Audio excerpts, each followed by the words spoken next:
So, I had a weird meeting this morning. Caden came in. Apparently, the council liked my mapping work on Savoli enough that they want me to expand it by mapping every dimension in existence. Yeah, that might be impossible.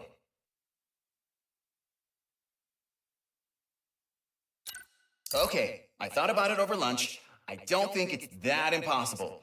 I'll just need the Dimensionator, which Caden loaned me, a year and 3 weeks, which has already been approved, and to never sleep again. Work starts tomorrow.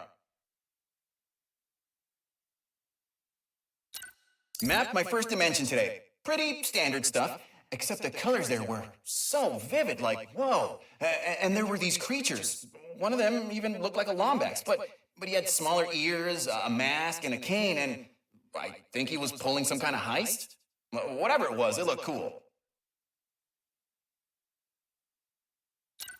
Second dimension down, not as colorful as the first one, but the creatures were definitely stranger. Their bodies were made out of all these old relics, but they could break apart and still be alive. It was so wild.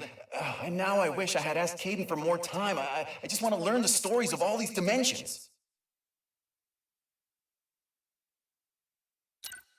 Third dimension was cubes. Really, really smart cubes. I don't know what else to say there, except that I might have to stop doing these for every dimension I visit because there's a little bit less than an infinite amount left, and I could have mapped 32 in the time since I started talking.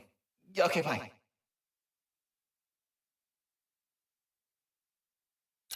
Good news, mapping's going well. Bad news, apparently not well enough, because Caden just asked me to go faster. Wouldn't say why, but he sounded stressed, so I let it go. Faster.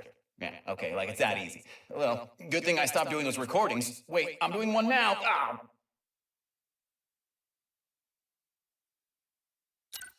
I know I was going to stop doing these recordings, but I can carve out some time every once in a while. Just, I'm a genius. Dimension 31x7, not super different from home, but there were these creatures.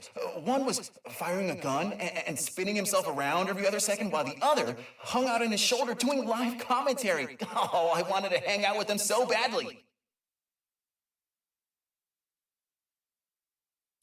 I finally figured out a way to map even faster. Caden might kill me, but listen. Instead of all the cranking and pulling a trigger to use the Dimensionator, I just converted the whole thing into a helmet that runs on voice commands. I mean, he can't argue with the results, and if he does, I'll just complain about it here. Dimension 242Y8, quite possibly the cutest dimension I've ever seen. Oh, the inhabitants were all made out of wool, I think. They could literally make anything. And there was a really pleasant voice following me around everywhere. Oh, it was incredible. Oh, and what's even better? I think I'm finally close to mapping my last dimension. So tomorrow I'm going to sleep in for an hour because I'm done, baby. I mapped every single dimension in existence. Woo-hoo-hoo! Oh, I can't wait to see Caden's face when I give him the map. And tell him that I'll be going back to all those dimensions soon. There's still so much I can learn. I found out why Caden has been so stressed lately. Something bad's going on.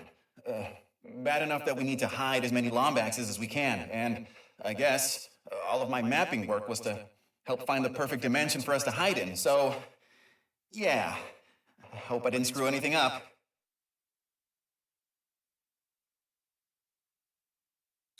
This is my final recording. If you're listening to this, that means you didn't make it to the new dimension with us, and I'm so sorry. We're trying hard to get everyone now, but our race is scattered across so many dimensions. This is not farewell.